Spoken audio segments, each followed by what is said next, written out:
శంకరన్న మీ కోడలిది ఏమన్నా అడ్రస్ తెలిసినా అదే దొరకలేదు ఇంకా. అరే 2 రోజుల నుంచి నా కొడుకులు వెతుకుతురు. నేను కూడా మా చుట్టాలందరికి ఫోన్ చేసిన, ఇవ్వాలి కానీ ఇక్కడికి రాలేదంటారు.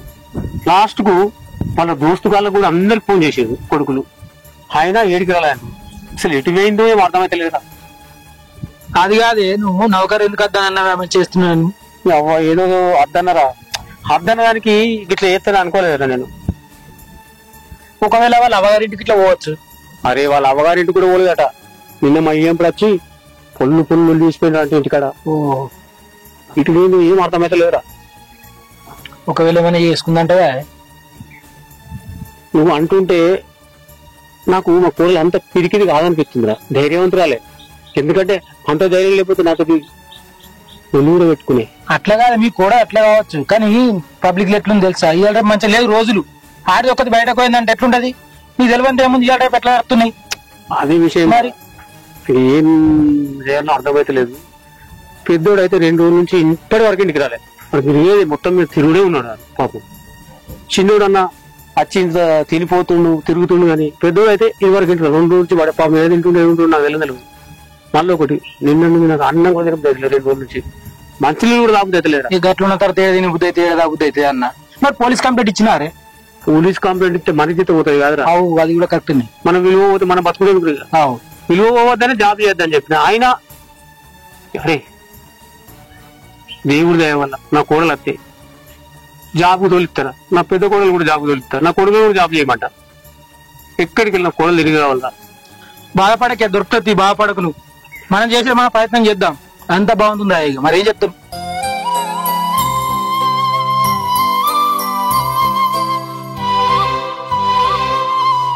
అక్క నువ్వు ఇక్కడ ఉన్నావా? నేను ఇంట్లో ఉన్నావేమో కింది దాకా పోయి చూసేసిన అక్క. ఏమైంది అక్క? భవాని గురించి ఆలోచిస్తున్నావా? భవాని ఎక్కడుందో ఏమన్నా ఆచూకీ తెలిసిందానే నీకు? నాకేం తెలియలేదక్క, నేను అడిగి చూసినా గానీ వాళ్ళకు కూడా ఏం తెలియదు అంటారు. అయ్యో పాపం భవాని. మామయ్య కోపం మీద ఇంట్లోకెళ్ళి బయటకు గెంటేసిండని చెప్పి బాధతోటి ఎటు పోయిందో ఎక్కడుందో ఎట్లుందో ఏమో. దాన్ని చూస్తే నాకు జాలనిపిస్తుంది. అవునక్క, భవానికి నీకు అసలు పడనే పడది. అగ్గి పాగా భవానికి నీకు. భవాని చూస్తే నీకు గిట్టనే గిట్టది. ఇంత సడన్ గా ప్రేమ ఇట్లా కుదిరిందక్క మీ ఇద్దరికి? భవాని మీద సడన్ గా ఇంత జాలి చూపెట్టినవేందక్క? నీకు తెలియదే అది ఎంత మంచిదో నాకు ఇప్పుడిప్పుడే అర్థమైంది. అది ఎంత గొప్పదో నేను ఇప్పుడే అర్థం చేసుకున్నా. ఇన్ని రోజుల కాంచి దాని మీద చాలా ద్వేషం పెంచుకున్నా. అదంటే నాకు నచ్చనే నచ్చదు. దాన్ని ఎన్నో అనరాని మాటలు అన్నా, చాలా సార్లు అవమానించిన. అవేమి మనసులో పెట్టుకోకుండా నాకు ఒక పెద్ద సాయం చేసింది. అది ఏమైందో తెలుసా అసలు? ఏమైందక్క? మా నాన్నకు సడన్ గా ఆరోగ్యం మంచిగా లేదే, హాస్పిటల్ లో అడ్మిట్ చేసిల్లట. మా అమ్మ నాకు ఫోన్ చేసి చెప్పింది. ఏం చేయాలో తెలియలేదు. దానికోసం డబ్బులు కావాలి. హాస్పిటల్ ఖర్చుకు చిల్లి గవ్వ కూడా లేదు బిడ్డ, ఎట్లా అని నాతో ఫోన్ చేసి ఏడ్చింది. మామయ్య మా నాన్నకు ఆరోగ్యం మంచిగా లేదట, హాస్పిటల్ ఉన్నాడట, నాకు కొన్ని పైసలు కావాలి మామయ్య అని అడిగిన. పైసలా? మీ నాన్న కోసం నా దగ్గర ఎక్కడున్నాయని అడుగుతాను అవన్నీ. నన్ను చిన్న చూపు చూసి మాటలు అన్నాడే మా మామయ్య. 1 రూపాయి కూడా లేదని చెప్పిండు. కానీ భవాని ఆ విషయం ఎట్లా తెలిసిందో ఏమో. అది కొలువు చేసిన పైసలు. దానికి ఎన్నో అవసరాలు ఉన్నాయి. దానికి ఎన్నో చాలా చాలా అవసరాలు ఉన్నాయే. దాని గురించి నాకు తెలుసు. కానీ అవేమి పట్టించుకోకుండా ఆ పైసలన్నీ మా నాన్న కోసం హాస్పిటల్లో మా అమ్మకి ఇచ్చిపోయిందటనే. మా అమ్మ పొద్దున్నే మా ఇంటికి వచ్చి ఈ విషయం నాతో చెప్పింది. అది ఎంత మంచిదే. అందుకే దాని మీద నాకు గౌరవం పెరిగింది. దాని పట్ల నాకు ప్రేమ కలిగింది. అది ఎంత మంచిదో నాకు ఇప్పుడే అర్థమైంది. అందుకే దానికి ఏం జరగొద్దని నా దేవుని కోరుకుంటున్నా. అవునా అక్క? మరి నాకు తెలియదు కదా ఈ విషయం. అయినా మంచి పని చేసింది భవాని. నేను భవాని విషయంలో చాలా స్వార్థంగా ఆలోచించింది. అంతేకాదు అది ఉద్యోగం చేస్తాంది, పైసలు సంపాదించుకుంటాంది. నేను మామయ్య చెప్పినట్టు అంట్లు తవ్వుకుంటూ ఇంట్లో కూర్చొని ఉంటాను కదా, నాకేం అవసరం పడితే పైసలతోటి. ఒకవేళ అక్కడున్నా కూడా మామ ఆఫర్ అవుతాడు, మొగడు చేతి నిండా పైసలు ఇస్తాడు అని ఎంతో మురిసిపోయేదాన్ని. కానీ అదొక మాట అన్నదే, 5కు 10కి మొగనికి ఆశపడొద్దు, పావులకు పరకకు మామయ్యని అడగొద్దక్క. అలాంటి బతుకే కాదు, ఎవరి కాలం మీద వాళ్ళు బతకాలి. ఎవరి చేతి ఖర్చులైనా వాళ్ళు చూసుకోవాలని అన్నదే. నేను అది చెప్తా అంటే పెడచెవిన పెట్టిన. ఇప్పుడు ఆలోచిస్తే అది చెప్పిందే కరెక్టే. అది నాకు వయసులో కంటే చిన్నదే అయినా కూడా దాన్ని కాళ్ళు పట్టుకున్న తప్పు లేదే. నా తండ్రి ప్రాణాలు కాపాడింది. అది ఎంత గొప్పదో ఎన్ని చెప్పినా తక్కువే. అక్క నువ్వు కూడా పెద్ద పెద్ద చదువులు చదివినావు. నువ్వేందక్క మీ మామకు భయపడి ఇంట్లో పని చూసుకుంటా ఇంట్లో ఉండు. భవాని చూడు మీ మామని ఎదిరించి బయటకు వెళ్ళి జాబ్ చేస్తుంది. ఇప్పుడు నీకేదైనా అనుకోకుండా హాస్పిటల్లో ఏదైనా సమస్య వస్తుంది, అప్పుడు నువ్వు నీ కాళ్ళ మీద నిలబడాలి కదా, ఎవరిని 10 రూపాయలు అడగకుండా. నువ్వు మీ మామ మాటలు పట్టించుకోకు. నువ్వు కూడా బయట ఏదైనా జాబ్ చూసుకొని జాబ్ చేయి. నువ్వు ఇట్లా మీ మామకి భయపడుకుంటుంటే మీ ఫ్యామిలీ విషయాల్లో చాలా ఇబ్బంది పడాల్సి వస్తుంది అక్క. అయినా ఏందక్క పని చేసుకోవడం తప్ప? ఈ రోజుల్లో ప్రతి ఒక్కరు లేడీస్ జాబ్ చేస్తున్నారు. ఇట్లాంటి విషయాలను నువ్వు వెనకడుగకి వేయక అసలు. అవునే, నువ్వు చెప్పింది కూడా నిజమే. అయినా మా మామ కూడా చాలా మార్పు వచ్చిందే. మారిపోయిండు. ఇప్పుడు భవాని మీద ప్రేమ వచ్చింది. అన్నం కూడా తినట్లేడు చక్కగా. దానికోసం వెతుకుతాండు. ఎవరెవరికో ఫోన్లు చేసి అడుగుతాండు. పాపం చాలా బాధపడతాండే. మా మామయ్య మారిపోయినట్టే. ఇక మెల్లగా భవాని వచ్చినాక నేను కూడా ఉద్యోగం చేస్తా మామయ్య, నువ్వు ఒప్పించుకునే ఉద్యోగానికి పోతానే. అక్క అసలు ఏం చేయాలి నాకు అర్థమైతలేదు. 2 రోజుల నుంచి తన జాడ మొత్తానికి దొరుకుతలేదు. చుట్టాలందరి దగ్గరికి కూడా వచ్చిన, దాన్ని తెలిసిన ఫ్రెండ్స్ దగ్గరికి అందరికి కూడా వచ్చిన, ఇవ్వలేదు నాకు తెలియదు అంటున్నారు. ఏం చేయాలి నాకు ఏం పాల్పొత్తలేదు అక్క. తప్పంతా నీదేరా. కోడలు పోరి మంచి జాబ్ చేస్తే వద్దంటివి, మెడలు బట్టి బయటకు నూపుతివి. చేసిన తప్పంతా నీదే. అది కాదక్క, అందరూ కోడల మీద పెత్తనం చేస్తున్నా అనుకుంటున్నాను. కానీ ఇంత పెత్తనం చేయకూడదక్క. ఎందుకంటే నా బిడ్డ చదువుకుంటే చదివిపిత్తి, ఉద్యోగం చేస్తా అంటే ఉద్యోగం కూడా పంపిత్తి. కానీ ఆమె అట్లా చేస్తుంది అనుకోలేదు. ఉద్యోగం పోయి అటే వాళ్ళని తీసుకుని పోయా, నా విలువంతా తీసేసింది. కానీ నా కొడుకుల పారు ఓవద్దని కోడలను జాబ్ అని చెప్పించిన. అంతేగాని అక్క వాళ్ళ మీద పెత్తనం చేయాలని నాకు ఎలాంటి ఉద్దేశం లేదు. ఎంత పని చేసినవురా? నీ బిడ్డ ఏదో తప్పు చేసిందా అని, నీ కోడలు కూడా తప్పు చేస్తావని అనుకున్నావారా? మామనాటోళ్ళు అందరు ఇట్లుంటే వాళ్ళని జాబ్ చేస్తారా కోడళ్ళు? ఏం మనిషి ఉన్నావురా నువ్వు? అది కాదక్క, మొన్న టీచర్ వాళ్ళతోటి రోడ్డు మీద ఒంటరిగా కనపడేసరికి నేనే అపార్థం చేసుకొని ఇంటికొచ్చి ఇష్టం వచ్చినట్టు మాట్లాడి మెడబట్టి బయట పెట్టేసినాక. కానీ కాకపోతే బాలసాన్ని మళ్ళీ పోయి కలిస్తే నీ కూడలు అలాంటివి కాదు, కనీసం మా ఇంట్లో సత్యనారాయణ వ్రతం ఉంది రమ్మనంటే కూడా నేను రాను, మా ఇంట్లో మా మామయ్య ఒప్పుకోడు, మా ఆయన ఒప్పుకోడు అని చెప్పిండు. కానీ బాలు చెప్పే వరకు భవాని అంత మంచిగా నాకు తెలియదక్క. ఏదేమైనా భవాని నా ఇంటికత్త అయిపోద్దక్క. అదే విషయం ఆలోచిస్తుంది ఇప్పుడు. తర్వాత వాళ్ళు జాబ్ చేసుకుని ఏమైనా చేసుకుని ఏం చేసుకున్నా వాళ్ళకే కదా అక్క, నేను చేసేది కూడా వాళ్ళకే కదా. అనవసరంగా నేనే తప్పు ఆలోచించినక్క. నీ తప్పు నువ్వు తెలుసుకున్నావురా. నీ కోడలు నీ ఇంటికి వస్తుంది. సరే నువ్వు ఏ రంది పెట్టుకోకు, పోయిరా. సరే అక్క. సరే.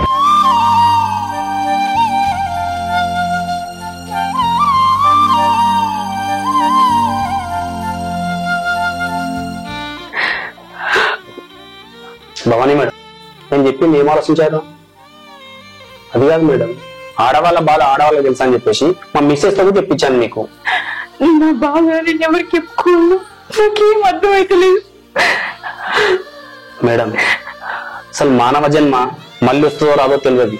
పునర్జన్మ ఉన్నది అంటారు, కానీ ఉందో లేదో తెలియదు. ప్రతి కష్టానికి సావే మార్గం కాదు. మనసు పెట్టి ఆలోచిస్తే చాలా మార్గాలు ఉంటాయి. అంతేగాని నువ్వు చనిపోయి మీ అమ్మ నాన్న దూరం అయితే వాళ్ళ బాధ ఎవరు తీర్చలేరు. అంతెందుకు, మీ భర్తకు నువ్వు బతుకున్నప్పుడు నీ విలువ తెలియదు మేడం. చనిపోతే తెలుస్తుంది ఆ బాధ ఎట్లుంటది అనేది. అయినా సమస్యలన్నీ ప్రతి మనిషికి వస్తాయి మేడం. ప్రతి సమస్యకు చనిపోవాలని మీరు నిర్ణయం తీసుకున్నారు చూడు, అదే తప్పు. చావకపోతే ఇంకేం చేయమంటారు సార్? మా అమ్మ నాన్న నన్ను ఎంతో కష్టపడి చదివించారు. ఏదో ఒక జాబ్ చేయాలి, నా బిడ్డ తన కాళ్ళ మీద బతకాలి అని ఎంతో ఆశపడ్డారు. వాళ్ళ ఆశయంతో నేను కష్టపడి చదువుకొని ఒక టీచర్ జాబ్ సంపాదించుకున్నా. ఇప్పుడు నా మెట్రో ఇంటోళ్ళు నువ్వు జాబ్ చేసుడే వద్దు, నువ్వు ఇంట్లోనే ఉండాలంటే మా అమ్మ నాన్న కలగన్న దానికి అర్థం ఏమున్నది? నా జీవితం ఇంతటితోటే అయిపోయింది అనుకున్నా. అందుకే చావాలని నిర్ణయం తీసుకున్నా. మీరన్నట్టు ప్రతి సమస్యకి చావే పరిష్కారం కాదు, పట్టుదలతోటి సాధిస్తే ఏదైనా మన వశం అవుతుంది అని మీరు తెలిసేటట్టు చేసిరు. నా చావుతోటి అందరికి అర్థమవుతుంది అనుకున్నా. నేను జాబ్ చేసుడు నాకు ఎంత ఇష్టమో వాళ్ళకి అర్థమవుతుంది అనుకున్నా. కానీ నేను సచ్చి ఏం సాధిస్తా? అందరినీ బాధ పెట్టుడు తప్ప. అట్లా అని నా భర్త నా ఇష్టాన్ని కాదనిలే, వాళ్ళ తండ్రి మాటకి విలువిచ్చిండు. వాళ్ళకేదో జరిగిందని ప్రతి అమ్మాయి అట్లే జరుగుతుందని వాళ్ళు ఏదో అపోహలు ఉన్నారు. అది కాదు, నేను అనుకున్నది ఏది చూపిస్తా అని మీరు చెప్పిన మాటలతోటి నాకు ధైర్యం వచ్చింది. ఇక నేను మా ఇంటికి పోతా. Thank you madam. మొత్తం మీద నేను 2 రోజులు కాపాడగలిగిన. ఆ తర్వాత మళ్ళీ ఎక్కడ వెళ్తారో, మీరు ఏమైపోతారో నాకు లోపల టెన్షన్ ఉండేది. కానీ మంచి నిర్ణయం తీసుకోండి మేడం. మీరు ఇంటికి వెళ్తా అంటే అది నేను దింపేసి వస్తా. వద్దు సార్, నేను ఆటోలో వెళ్తా. సరే పోయేస్తా. మేడం ఆఫీస్ నుంచి వచ్చిన తర్వాత నేను ఇంటికి పోయినా అని చెప్పుర్రి. సరే మేడం. రమేష్, ఇద్దరు అటే పోతే ఎట్లరా? ఎట్లా అన్న తిరుగుతుంది కదా, నువ్వు రా. ఇంటి నుంచి అటే ఉంటుంది, అన్న తిరుగుతాడురా. ఇంటికి రా. నాకు ఒకరికి మనసున పడతలేరా? ఇద్దరు అటే పోతే ఎట్లరా? రా. సరే.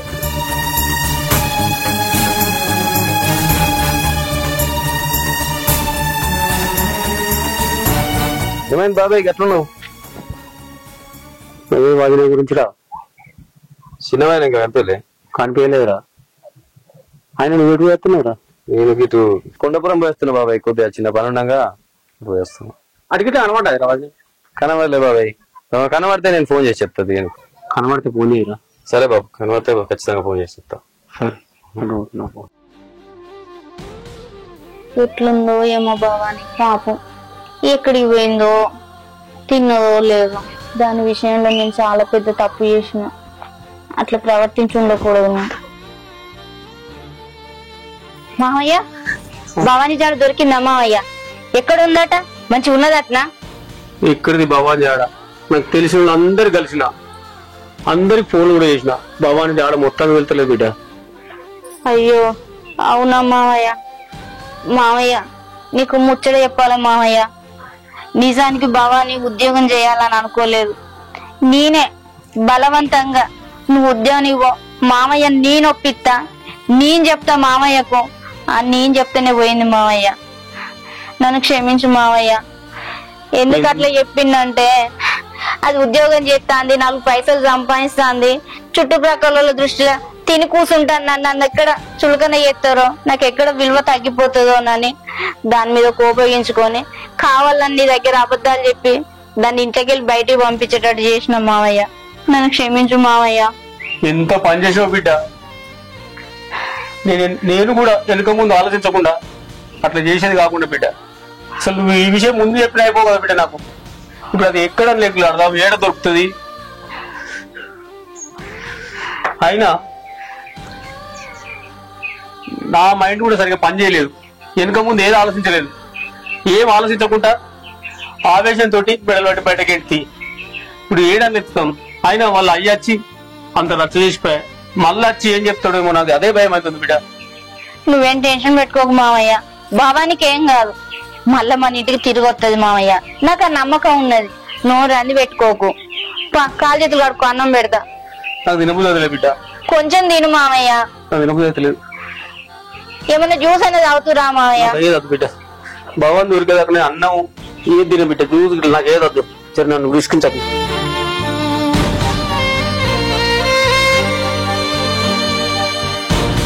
మామయ్య నువ్వు అట్లా అనకు మామయ్య.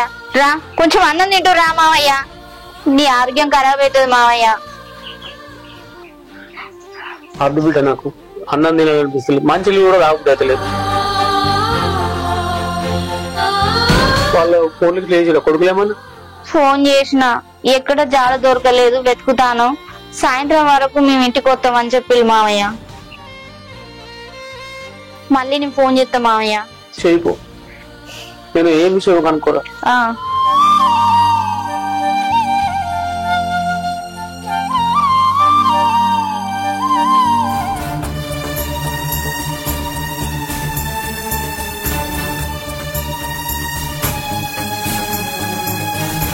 హే శంకర్, ఎక్కడున్నావు? బయటకు రా. ఏంది అట్లా వస్తున్నావు? నా కూతురు 2 రోజుల ఇంటికి రాక ఏం చేసినావు నువ్వు? నీ బిడ్డ నేనేం చేస్తా, ఏదో ఆవేశం మెడబట్టి బయటకు గెట్టేసిన, అంతేగాని నీ బిడ్డ నేనేం చేయాలని లేదు. ఇంకో విషయం తెలుసా, మా ఫ్రెండ్స్ కు వాళ్ళ ఫ్రెండ్స్ కు అందరికి ఫోన్ చేస్తున్నా, ఎవరైనా కానీ ఇక్కడికి రాలేదు ఇక్కడ రాలేదు, మా రిలేటివ్స్ కూడా అందరికి ఫోన్ చేసిన. పోతే ఆమె ఫోను ఇంట్లోకి వెళ్ళి బయటకు వెళ్ళి స్విచ్ ఆఫ్ అవుతుంది, ఇప్పటి వరకు స్టార్ట్ చేయలేదు. నేను కూడా వెతుకుతున్నా. అసలు నా పెద్ద కొడుకు అయితే 2 రోజుల నుంచి ఇంటికి రాకుండా తిరుగుతుండు, ఆమె కోసం తిరుగుతుండు. తెలుసా నీ బిడ్డ నేనేం చేస్తా? అవును బాబాయ్, మా మామయ్య చెప్పిందంతా నిజం. మా మామయ్య కూడా అందరినీ ఫోన్లు చేసి అడుగుతూనే ఉన్నాడు, కానీ ఎక్కడ జాడ దొరుకుతలేదు. ఎటు పోయిందో ఏమో. 2 రోజుల నుంచి పచ్చి మంచినీళ్ళు కూడా ముట్టుకుంటలేడు. ఆమె కోసం బాధపడతాడు. ఏదో ఆవేశంలో ఇంట్లోకి వెళ్ళగొట్టిండు గాని అంత మాత్రాన తన మీద ద్వేషం ఏం లేదు. అంతకు మించి మామయ్యకి ఏం పాప ఎరగదు. నాకు తెలుసు మామయ్య గురించి. అది కాదమ్మా, ఈ పెద్ద మనిషికి నా కూతురు ఉద్యోగం చేయడం అసలు ఇష్టం లేదు. అందుకనే మీ అందరు కలిసి ఏదో కుట్ర చేసిండ్రు. మీరందరు కలిసి ఆమెను చంపేసిండ్రు. మీరు కావాలని ఏదో బయట దోసేసినాను ఒక డ్రామా ఆడుతున్నారు మీరు. నా కూతురుకి ఏమైనా కావాలా గాని మీ ఒక్కరిని కూడా వదిలిపెట్టను. పోలీస్ కేసు పెట్టి మిమ్మల్ని ఏం చేయాలో చేస్తా. బాబాయ్ అంత పని చేయకు, నీకు దండం పెడతా. మా కుటుంబం పరువు పోతుంది. భవానికి ఏం కాదు, మా మామయ్య అలాంటోడు కాదు. నా మాట నమ్ము బాబాయ్. మీ కూతుర్ని ఎట్లనైనా వెతికి తీసుకొచ్చి నీకు అప్పచెప్పే బాధ్యత మాది. మాకు కొంచెం టైం ఇయ్యి బాబాయ్. శంకర్, ఈ లాస్ట్ ఛాన్స్ ఇస్తున్నా నేను. ఒకవేళ రేపటిలోగా నా బిడ్డ రాలేదనుకోండి, మిమ్మల్ని ఒక్కరు కూడా వదిలిపెట్టను.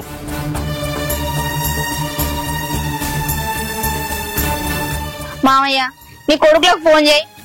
ఎక్కడెక్కడ వెతుకుతాలో ఏమో ఒకసారి గట్టిగా వెతకమని చెప్పు. వాళ్ళ దోస్తులకు కూడా వెతకమని చెప్పు.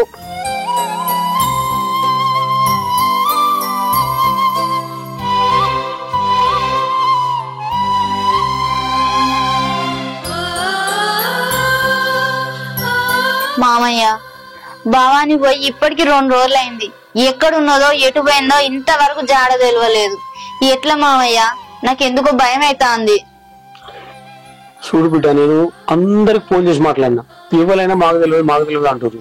ఎంతసేపు అయింది మామయ్య నువ్వు ఫోన్ మాట్లాడే? పాపం ఏ కన్న తండ్రి అయినా కన్న బిడ్డ 2 రోజుల నుంచి ఇంటికి రాలేదు, కనబడతలేదు అంటే ఎంత బాధపడతారు చెప్పు.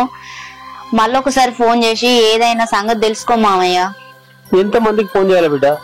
మనకు తెలిసిన వాళ్ళందరికీ, ఆమెకు తెలిసిన వాళ్ళందరికీ, వాళ్ళ చుట్టాలకు, మన చుట్టాలకు అందరికి చెప్పినా, కానీ ఎవ్వరు తెలియదు అంటారు. అరే అన్నకి ఫోన్ చేయరా, మనకు తెలిసిందే. మా అన్నకు అన్నకు ఫోన్ చేస్తే ఫోన్ ఎత్తట్లేదు. అరే మళ్ళీ ఒకసారి చేయరా. ఎన్నిసార్లు చేసినా ఎత్తలేడా?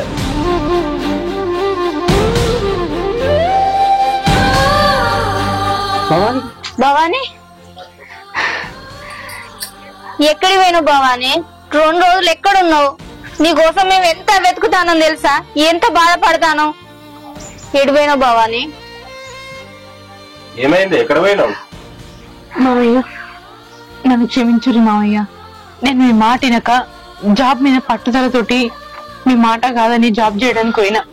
నన్ను క్షమించురి. అట్లా అనకు బిడ్డ, నువ్వే నన్ను క్షమించాలి బిడ్డ. ఏదో ఒకప్పుడు నా బిడ్డ చదువుకొని జాబ్ చేస్తాను చదివిస్తే లవ్ మ్యారేజ్ చేసుకుని వెళ్ళిపోయింది. ఆ విషయం గురించి ఆలోచించి నా ఇంట్లో ఆడవాళ్ళు ఎవరు జాబ్ చేయొద్దు అనుకున్నా, కానీ ఇప్పుడు తెలిసి వస్తుంది బిడ్డ, మీరు కూడా జాబ్ చేయండి. అక్కను కూడా ఇన్ని రోజులు జాబ్ దూరం ఉంచిన, నువ్వు కూడా చేయమ్మా జాబ్, నువ్వు కూడా చేయి. అరే నువ్వు కూడా జాబ్ చూసుకోరా. మావయ్య మీరు బాధపడడంలో అర్థం ఉంది, కానీ ఆమె ఎందుకు అట్లా చేసిందో. చదువుకున్న ప్రతి ఒక్కరు, జాబ్ చేసే ప్రతి ఒక్కరు తప్పు చేస్తారని ఎక్కడ లేదు మావయ్య. ఆమె ప్రేమించింది, అది మీ దగ్గర చెప్పే ధైర్యం లేక ఆమె ఇష్టపడడంతో పోయింది. అది ఆమె తప్పు. చదువుపిచ్చుడు మీ తప్పు కాదు మావయ్య. చదువుకున్న వాళ్ళందరూ తప్పు చేస్తారు అనుకోవడం మన పొరపాటు. భవాని నన్ను క్షమించు భవాని. నువ్వు జాబ్ చేస్తే నీ మీద ఎక్కువ గౌరవం ఉంటది. నేను ఇంట్లో పనులు చేస్తే నన్ను చిన్న చూపు చూస్తారన్న భయంతో నీ మీద అయినే కానీ ఎక్కిచ్చి చెప్పిన మామయ్యకు. నన్ను క్షమించురా మామయ్య.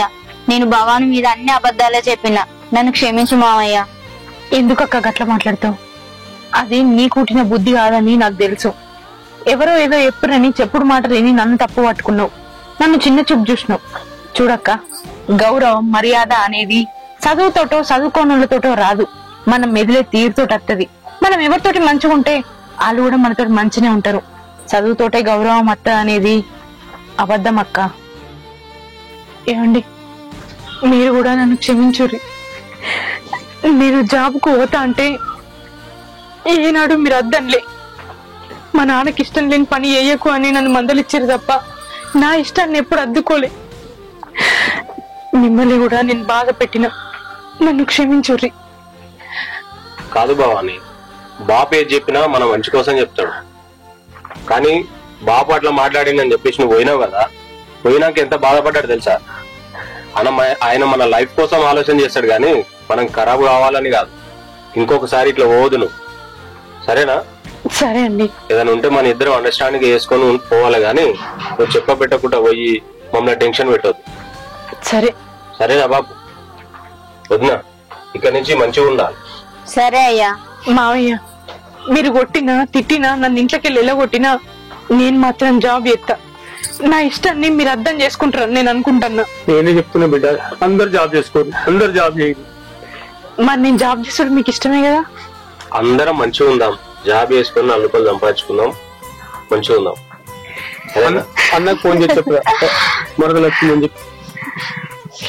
వస్తానప్పుడు మీ అన్నను చికెన్ పట్టుకొని రమ్మను, మా చెల్లె కోసం బిర్యానీ చేసి పెడతా. పాపం ఎప్పుడు తిన్నదో ఏమో.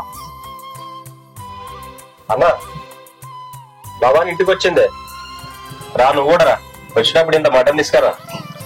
మటన్ కాదు, నేను చికెన్ తింటా. చికెన్ తీసుకురా. అందుకే నీ ముందే చెల్లె కోసం చికెన్ అని చెప్పిన. చెప్పినారా?